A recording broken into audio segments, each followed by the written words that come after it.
Chers amis téléspectateurs, bonjour à tous et bienvenue à ce nouveau numéro de Dies Domini, Paix et joie du Christ. Alors, je suis très heureuse de vous retrouver aujourd'hui encore autour de la parole du Seigneur. J'espère que vous vous portez bien et merci d'être des nôtres pour ce nouveau numéro.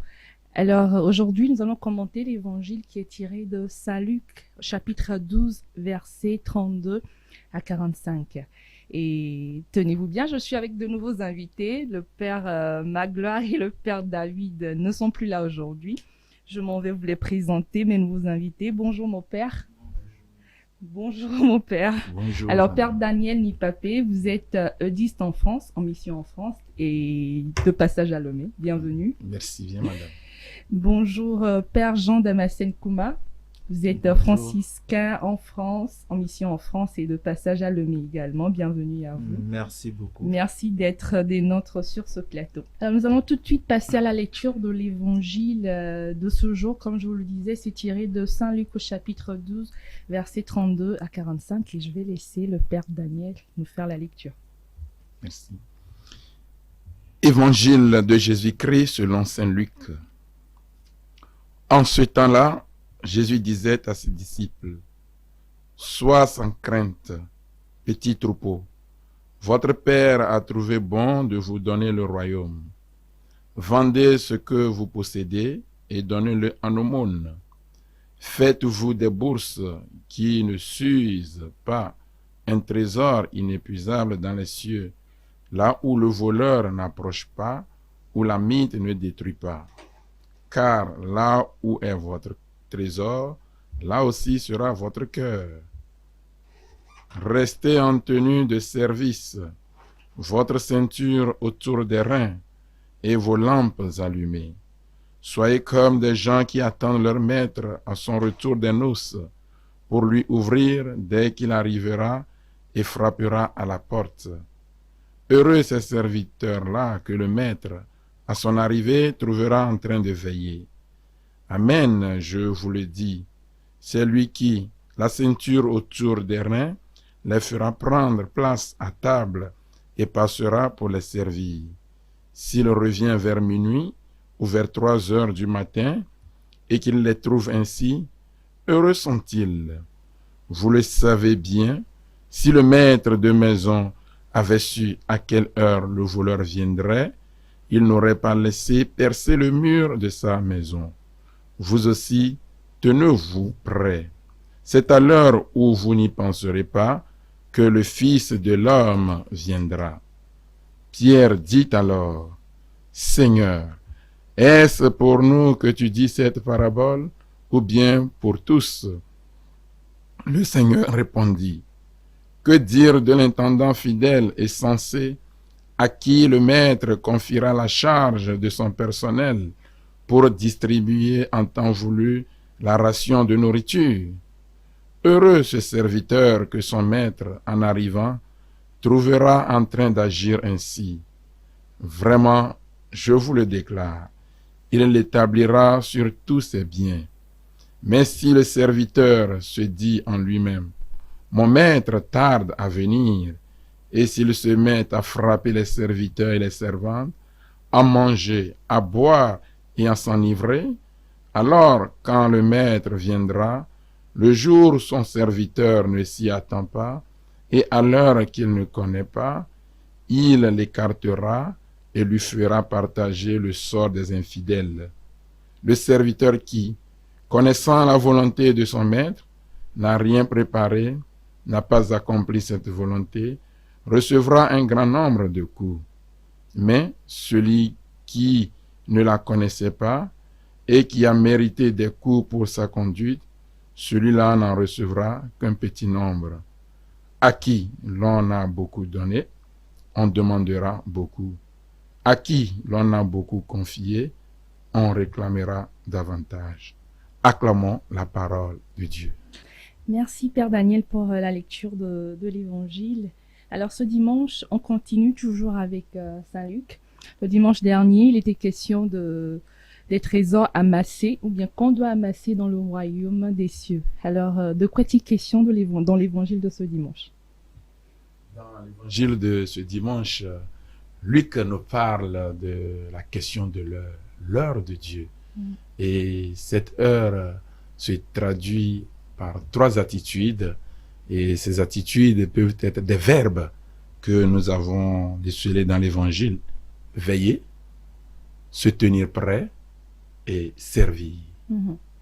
Donc, si on doit résumer l'Évangile, ce serait en ces 3 verbes. Oui. Veiller, prier. Donc, veiller, se tenir prêt. Se tenir prêt. Oui.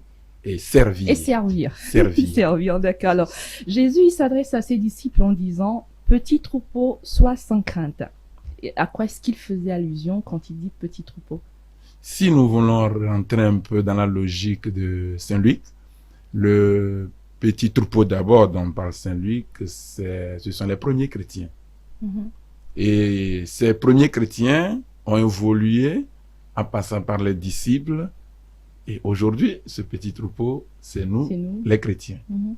Mais quand il posait quand il s'adressait à eux, on peut dire que c'était que ses disciples qui étaient désignés en ce moment-là. Il n'y avait pas d'autres personnes, il n'y avait que ses disciples. Oui, c'est pourquoi je disais, si on remonte un peu dans la logique de Luc, lui, il s'adressait d'abord à ces premiers chrétiens qui étaient persécutés, qui étaient dans le doute et qui vivaient même le découragement, qui vivaient et ils souffraient de l'indifférence. Donc, il faut les réconforter d'abord avant qu'ils ne continuent leur marche à la suite du Seigneur.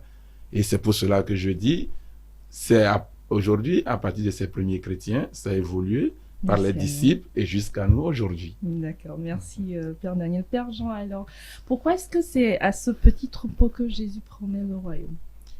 Alors, je pense que Jésus s'adresse justement à des gens qui se sont engagés à sa suite. Et si nous voulons voir un peu son discours sur le bon berger dans l'évangile de Jean au chapitre 10, il se présente comme le bon berger et les disciples sont ses brebis. Et ces brebis, nous pouvons le comprendre justement comme le troupeau qui est gardé par le pasteur qui est Jésus, le bon berger. Et donc, nous pouvons ensuite, à la suite de ce que notre frère Daniel a dit, nous pouvons dire aussi que, voilà, ce petit troupeau fait allusion à tous les chrétiens que Jésus protège comme ses brebis. D'accord. Alors, la condition qu'il pose à ce petit troupeau est surprenante. Il dit, vendez tout ce que vous avez et donnez-le en aumône. Alors, cela voudrait dire que pour avoir le royaume du Père, il faudrait que nous vendons tout ce que nous avons comme richesse. Est-ce qu'il faudrait suivre littéralement ce que Jésus a dit? Est-ce qu'il faut vendre tout ce que nous avons, le donner en aumône? Sinon, qu'est-ce que cela voudrait dire, ce qu'il a dit exactement? Cette question me fait penser à notre Père fondateur Saint François, qui, au début de sa conversion, entend la voix du Seigneur qui lui dit « Va et répare mon église que tu vois tombe en ruine. » Et alors François avait entendu cette voix dans la petite chapelle de Saint-Damien, une petite chapelle délabrée. Et donc François s'est mis à la reconstruction de cette église et en plus d'autres églises dans la ville ou autour de la ville d'Assise. Et c'est par la suite qu'il a compris qu'il lui fallait aller encore plus loin. Un jour, se promenant à cheval, il voit un lépreux. Un lépreux, il l'a dépassé de prime abord, mais ensuite, une voix lui dit « Retourne vers ce lépreux et va lui montrer l'amour de l'évangile. » Et François descend de son cheval, embrasse ce lépreux, et depuis ce jour, il s'est mis au service de ce lépreux-là et des lépreux qui se trouvent autour de la ville d'Assise. Donc, François s'est dépouillé de quelque chose. Et Jésus parle de vendre ce que nous avons. Ce que nous avons, ce n'est pas forcément l'argent, le bien matériel, mais aussi, il y a ce que nous avons en nous que nous n'arrivons pas toujours à lâcher. Et il nous faut le lâcher prise. Et François s'est dépouillé de lui-même pour se mettre à la suite du Christ. Et il le dit dans son testament, le premier chapitre de son testament.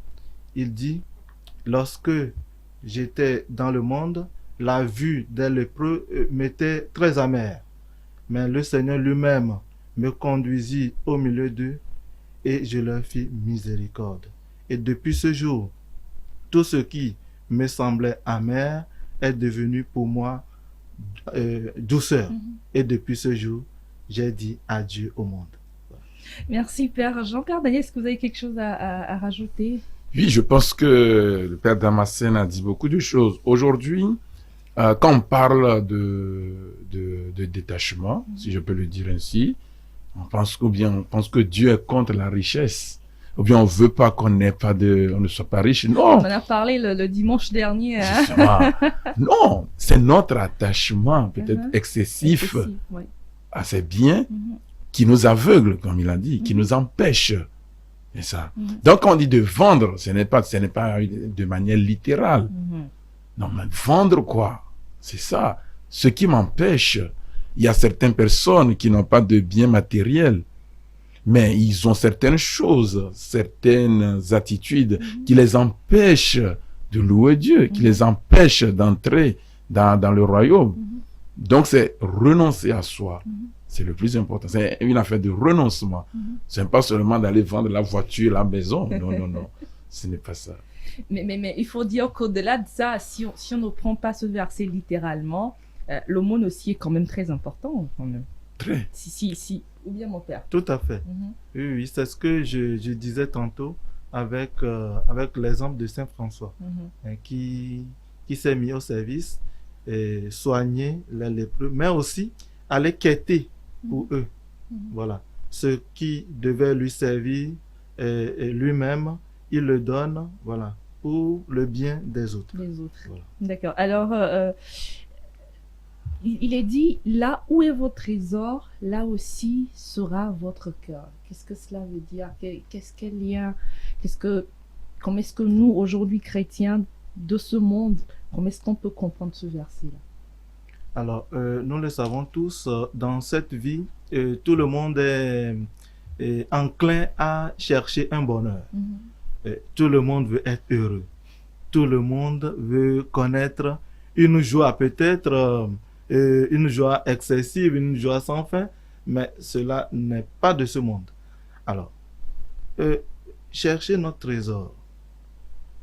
Suite à cette question, nous pouvons d'abord nous reposer la question, quel est notre trésor? Voilà, c'est quoi notre trésor? Pour nous chrétiens, quel est notre trésor?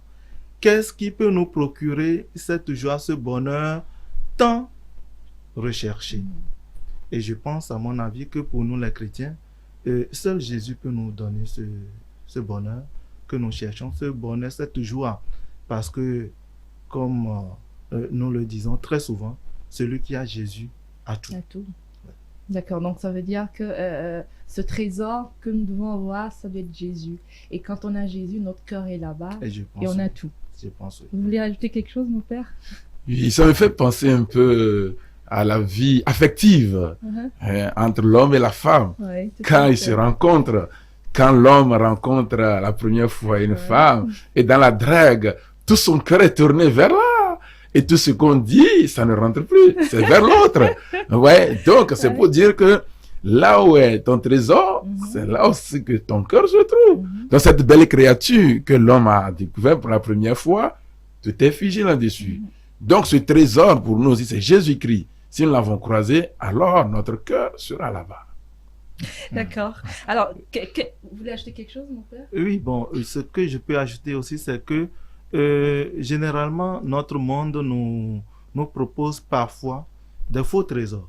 Et je pense que dans cet évangile, Jésus nous met aussi en garde contre cela, à être vigilant pour ne pas se laisser leurrer par ce monde qui nous propose tant de choses. Ce qui veut dire qu'il nous faut justement la grâce du discernement pour savoir ce qui provient de la volonté de Jésus qui est bon pour nous et qui nous procurera ce vrai bonheur. Alors, on pourra aussi dire qu'il y a des choses qu'on ne reçoit pas la grâce de Dieu, mais finalement, on y est tellement attaché que notre cœur se se retrouve là-bas et on oublie celui qui nous a donné cette grâce-là. Je veux parler par exemple de ce que le Père vient de dire. Un homme qui trouve une femme, ou bien une femme qui trouve un homme, et qui se marient, ils s'aiment éperdument, et les deux sont tellement attachés, ils se rendent plus compte que c'est le Seigneur qui leur a fait grâce de se rencontrer, et leur cœur reste là, et peut-être même que ça peut aller, comment dire, au-delà, on peut parler de l'idolâtrie, enfin, en quelque sorte. Et là, ils sont plus vraiment tournés vers Dieu. C'est un exemple que je donne. Le Père a parlé des trésors, de faux trésors de la terre. Alors, je voudrais savoir si on peut avoir peut-être des petits exemples concrets qu'on peut avoir de ces faux trésors-là, qui peuvent peut-être nous mettre sur des voies en me disant que peut-être quelqu'un qui nous regarde à la maison peut se dire « Ah, peut-être que là, mon cœur est vraiment tourné vers ce truc que je pensais être quelque chose de très bien, mais aujourd'hui, je me rends compte que c'est un faux trésor et que le vrai trésor, c'est Jésus. » Okay. Oui, effectivement, comme vous venez de le dire, l'homme ou la femme peut trouver celui ou celle qu'il lui faut. En principe, en trouvant sa moitié, cette moitié, une moitié, l'autre moitié qui fera un, doit être centrée sur Jésus-Christ. Et ça, c'est courant aujourd'hui. Dès qu'on trouve notre âme sœur, et peut-être on est allé devant l'église ou bien devant le prêtre pour célébrer le mariage, aller à l'église, ça devient difficile et compliqué. Prier, ça devient compliqué. Et on est pris maintenant dans les activités professionnelles. Se réveiller, même pour dire merci au Seigneur pour ce jour que tu me donnes, je te confie la journée, les activités, ça devient difficile. Et on trouve toujours des arguments. Et ça, en trouvant des arguments, alors on est en train de rentrer dans les faux trésors. Et là, quand on devient faible, il y a les choses du monde qui nous envahissent maintenant. Aujourd'hui, on court pour avoir de belles maisons, de grosses voitures, de l'influence sociale. Ce qui n'est pas mal quand même. Qui n'est pas mal, mais si ça devient notre Dieu, c'est ça. Et quand on parle de l'influence sociale, et ça rentre un peu dans l'orgueil, et on cherche à écraser l'autre. Parce que l'autre, on est prêt à sacrifier l'autre pour avoir ce trésor. Et on est prêt à tout aujourd'hui, même à faire des sacrifices, pas possible. Ouais. Donc, les faux trésors, c'est quand ça devient un excès dans notre vie et Dieu est relégué au second plan. Merci, mon Père. Alors, Père Damascène, dites-moi, quel est l'enseignement réel que Jésus veut nous donner à travers cet évangile? Alors, Jésus nous invite à la vigilance. Il nous invite à tourner notre cœur résolument vers lui. Et Jésus nous propose beaucoup de choses. Si nous prenons les évangiles, il y a plusieurs propositions qu'il nous fait. Et vous voyez, quand nous prenons dans l'évangile de Luc, chapitre 10, il y a un docteur de la loi qui vient voir Jésus pour lui demander qu'est-ce qu'il doit faire pour avoir en héritage le royaume des cieux. Et Jésus lui retourne la question. Il répond, voilà, aimer Dieu et aimer son prochain. Et il redemande, qui est mon prochain? Et Jésus donne l'exemple du bon samaritain et lui dit, va et toi aussi, fais de même. Et je pense que c'est sur cette voie que Jésus nous relance en ce 19e dimanche du temps ordinaire. D'accord, merci mon Père. Alors, les disciples de Jésus, à des moments, ils posent des questions qui sont un peu bizarres pour nous. Alors, Pierre, il a demandé au Seigneur si cette parabole était adressée à eux. Alors, est-ce qu'on peut avoir une idée de pourquoi Pierre demande à Jésus si cette parabole était adressée à eux, les disciples? Quand on est à la suite du Seigneur, il y a toujours l'humain aussi qui agit en nous. Et chacun cherche sa sécurité. Parce que Jésus promet quand même le royaume des cieux. Et nous qui te suivons, est-ce que nous pouvons avoir aussi pas? Donc, pour moi, Pierre cherche le vrai bonheur aussi. Il veut rentrer dans le royaume. Donc, il veut s'assurer que, bon, est-ce que moi aussi, je peux? J'ai le droit. En fait, c'est ça. Donc, il veut une sécurité, si je peux le dire ainsi. Une sécurité, une assurance de la part de son maître. Et la réponse de Jésus pour Pierre, qu'est-ce que ça laisse entendre? Et sa réponse, je peux dire, il n'a pas répondu de manière directe. De manière directe, mais il a plutôt invité Pierre à deux choses. Et pour moi, c'est l'attachement à Dieu et l'amour fraternel. Et qui n'est rien d'autre que la solidarité active envers les autres. C'est ça. Moi, c'est ce que je peux faire ressortir à travers la réponse de Jésus à Pierre. Dites-moi, Père Jean, quel enseignement est-ce qu'on peut tirer de la réponse de Jésus à Pierre? Alors, je peux rebondir sur, oui, et surtout sur la réaction de Pierre. Oui. Hein, bon, suite à ce que le Père Daniel a dit, nous pouvons aussi voir que Pierre se met dans une certaine posture, parce que nous savons qu'il fait partie des 12 que Jésus a choisi de manière exclusive. Et depuis un certain temps, vous voyez comme on peut le voir un peu partout, un maître avec ses disciples. Et lorsque ce petit groupe se retrouve en face d'une foule ou en présence d'un autre groupe, bon, chacun essaiera d'une certaine manière de se faire valoir. Et Pierre s'est mis un peu dans cette posture en se disant, ça c'est ma manière de comprendre, en se disant, bon, vu que nous sommes déjà à la suite du Christ, bon, nous sommes d'abord privilégiés. Alors, est-ce que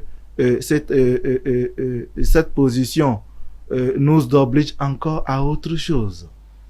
Et je pense que c'est là la réponse de Jésus vient lui donner un peu plus. Parce que se mettre à la suite du Christ ou être baptisé, pour nous aujourd'hui, ne dit pas que nous méritons systématiquement le royaume des cieux. Donc nous devons nous mettre en route. Je me souviens lorsqu'on était au noviciat, il y a un de nos frères aînés qui de passage un jour nous dit votre entrée dans la vie religieuse ne vous garantit pas le ciel. Ça nous a choqué d'une certaine manière. Ça ne nous garantit pas systématiquement le ciel. Cela veut dire que nous devons chaque jour nous mettre en route, comme le Seigneur Jésus lui-même nous le recommande. Donc, il nous faut travailler en comptant surtout sur la grâce de Dieu. Parce que si le Seigneur lui-même n'est pas avec nous, il le dit très bien, sans moi, vous ne pourrez rien faire. Merci Père Damascène. Alors dans le dernier verset de cet évangile du 19e dimanche, du temps ordinaire, il est dit, à qui l'on a beaucoup donné, on demandera beaucoup. À qui l'on a beaucoup confié, on réclamera davantage. Alors pour nous chrétiens aujourd'hui, qu'est-ce que nous avons reçu assez pour qu'on nous en demande beaucoup? Parce que ce verset est un peu... moi-même, je ne le comprends pas trop. Je me demande qu'est-ce que Jésus veut dire par là? Qu'est-ce qu'on nous a donné beaucoup et à la fin, on nous en demandera beaucoup?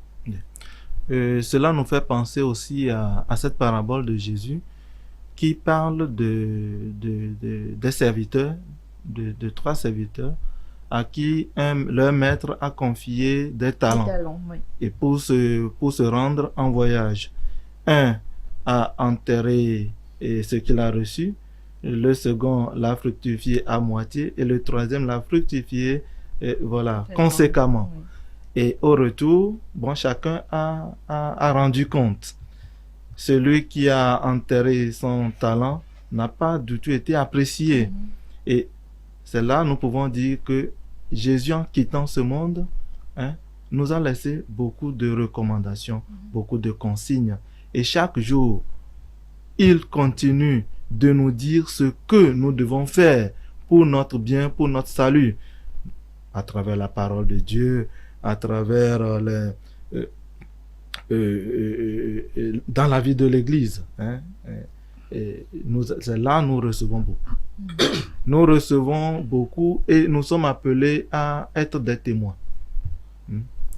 C'est le témoignage là qui constitue ce que nous devons rendre.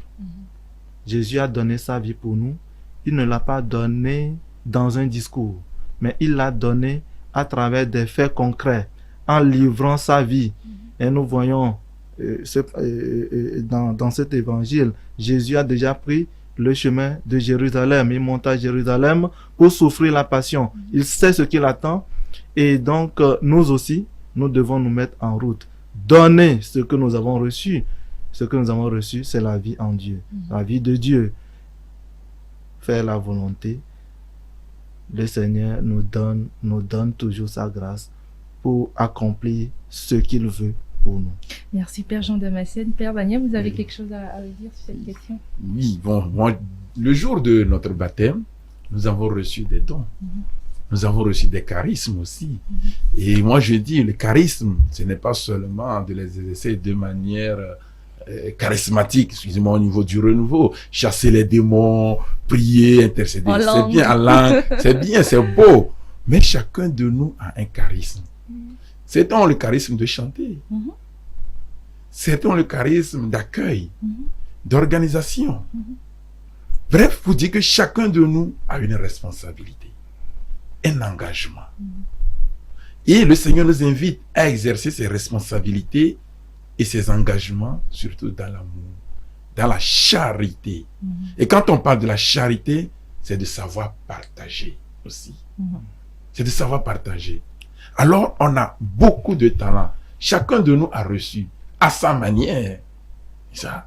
Même, vous êtes présentatrice, c'est un don, c'est un charisme que vous essayez de mettre au service de vos frères et sœurs. Donc, chacun à sa manière et à son statut a un charisme, a une responsabilité. Donc, le Seigneur nous a donné beaucoup de choses, beaucoup de grâces. Donc, c'est en fonction de ça. Comment avons-nous exercé ces grâces, ces dons, ces charismes, ces responsabilités de père, de mère, de formateur, de chef d'entreprise, de directeur? Il y en a. Comment je les ai exercés? Voici ce que le Seigneur nous a donné d'une manière ou d'une autre. Je peux rebondir encore. Aujourd'hui, dans notre monde, nous savons qu'il y a beaucoup de conflits. Et on parle aujourd'hui sur les grands médias d'un conflit entre la Russie et l'Ukraine. Mais il n'y a pas que ça. Ici, autour de nous, même ici au Togo, voilà, il y a un conflit. Alors, un des dons que le Seigneur nous a donné, ou un des talents reçus de Jésus, c'est celui qui nous a donné lorsqu'il était en croix. Et en croix, Jésus prononce une phrase qui, normalement, doit nous guider chaque jour. Père, pardonne-leur, car ils ne savent pas ce qu'ils font. Jésus a accordé le plus grand pardon, non seulement à ses bourreaux, mais aussi à nous tous. Et c'est ce pardon qui est aussi un des grands talents que Jésus nous confie. Tout à l'heure, nous avons parlé de couple, de mariage. Ça m'a fait penser à un petit événement qui s'est produit dans la vie d'un couple. Je peux le dire. Bien sûr, vous voyez, on adore les témoignages et tout ça ici.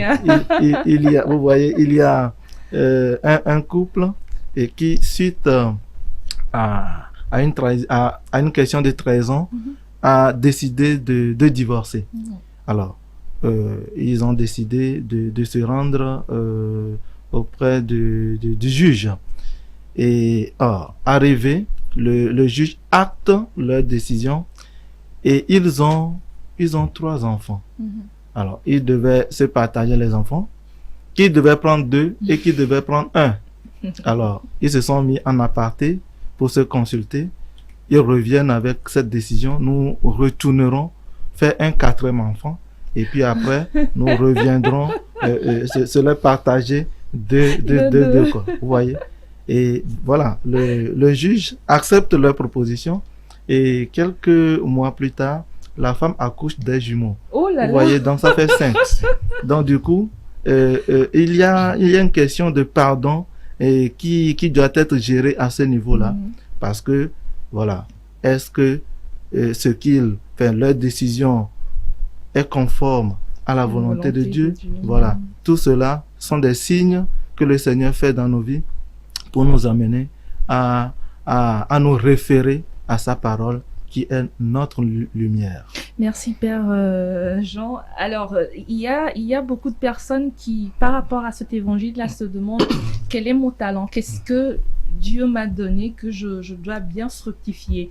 Vous avez parlé de beaucoup de choses tout à l'heure, Père Daniel, des gens qui sont directeurs, formateurs, même quelqu'un qui, je sais pas, un simple balayeur de rue, quelqu'un qui a la chorale et tout ça.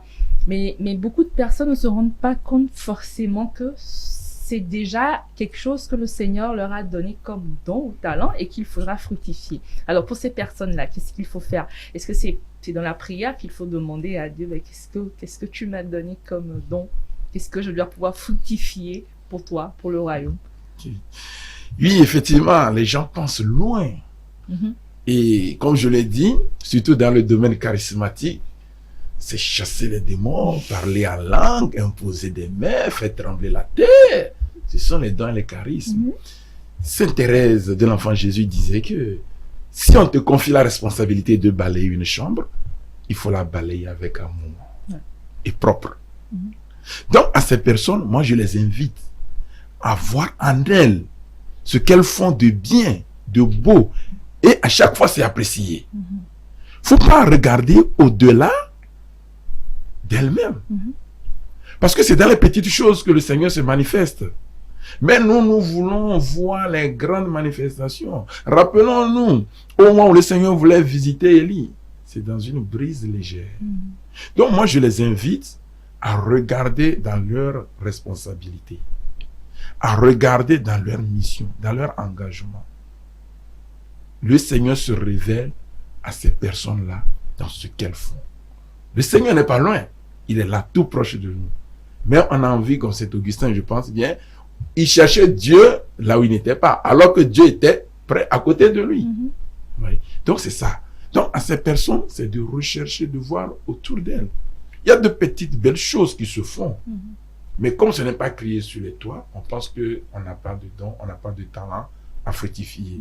Mais comme vous l'avez dit, si c'est un balayeur de rue, tu balayes très bien la rue. Elle est propre, c'est ton charisme. Cela me rappelle un ami, on était dans un groupe, et cet ami, il était dans le groupe charismatique, mais il n'avait pas de don de parler en langue, rien du tout.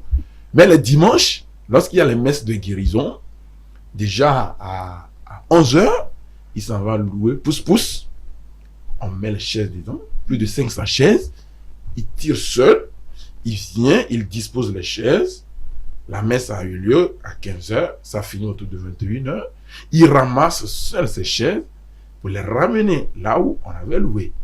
C'est un charisme, c'est un talent. Tout le monde ne peut pas exercer cette activité-là. Mais lui, il exerce avec amour et joie. C'est là-bas, il fait fructifier son talent. Ouais. Donc, c'est dans les petites choses que chacun regarde dans sa ou dans ses responsabilités ce qu'il fait et le faire avec joie et amour. Merci beaucoup, Père Daniel. C'est fort ce que vous venez de dire. Alors, pour finir, je voudrais poser une question peut-être qui a un lien avec l'évangile de dimanche dernier. La vie chrétienne, la richesse, l'accumulation, la gestion des biens. Alors, que peut-on dire à la lumière de cet évangile du 19e dimanche? Alors, je ne peux que rejoindre Saint Paul dans une phrase toute simple que nous lisons dans la lettre aux Philippiens, chapitre 1, verset 21. Saint Paul dit: « Pour moi, vivre, c'est le Christ, et mourir est un avantage. » Et je pense que notre vie, notre bonheur, notre joie n'est que Jésus et Jésus-Christ seul. Merci, Père. Oui, Père Daniel. Oui, effectivement, pour rejoindre un peu le Père Damascène, mais moi je dis Saint Jean, je cite plutôt Saint Jean, qui dit: celui qui prétend aimer Dieu, qu'il ne voit pas, et qui n'aime pas son frère qui le voit, celui-là est un menteur. Dieu, c'est l'autre qui est en face de moi. Dieu, c'est cet étranger que je croise. Et Saint Jean-Eudes disait que les chrétiens sont d'autres Christ, vivants et marchant sur la terre. Et aujourd'hui, le Christ a besoin de notre bouche pour parler, de nos yeux pour voir les miséreux, de nos pieds pour nous déplacer vers les autres, de nos mains pour agir. Bref, pour dire que Jésus réagit contre notre façon de vivre aujourd'hui, axée sur le profit et le plaisir. Et nous invite à veiller aux besoins de l'autre. Et c'est ça notre foi. C'est l'exigence de notre foi. Et Saint Jacques, pour terminer, dit, montre-moi tes œuvres et je te dirai quelle foi tu as. Moi, c'est pas les œuvres que je te montrerai ma foi. Faut dire que accumuler les biens, les richesses, c'est bon. Mais si on est pauvre de cœur et qu'on partage, alors le royaume nous sera garanti. Merci beaucoup, Père Daniel. Merci à vous. Vous voulez rajouter quelque chose, Père? Non, je pense que le Père Daniel est rentré dans l'autre dimension de ce qui nous est demandé par Jésus, la charité qu'il a développée avec les conseils ou les attitudes à tenir. Voilà. Et justement, ce n'est que dans l'autre que nous voyons le Christ. Nous voyons le Christ. Pour nous, notre vie, c'est le Christ. Et ce Christ, nous le voyons dans le visage de l'autre. Merci. Merci infiniment, mes pères. Merci d'avoir été des nôtres. Merci pour vos explications qui, j'espère, ont comblé nos chers téléspectateurs et ont apporté plus de lumière sur l'évangile de ce dimanche. Et merci d'être passé. J'espère vous revoir la semaine prochaine. On espère. Si on est là, si nous sommes là. Oui. D'accord. Merci infiniment à vous.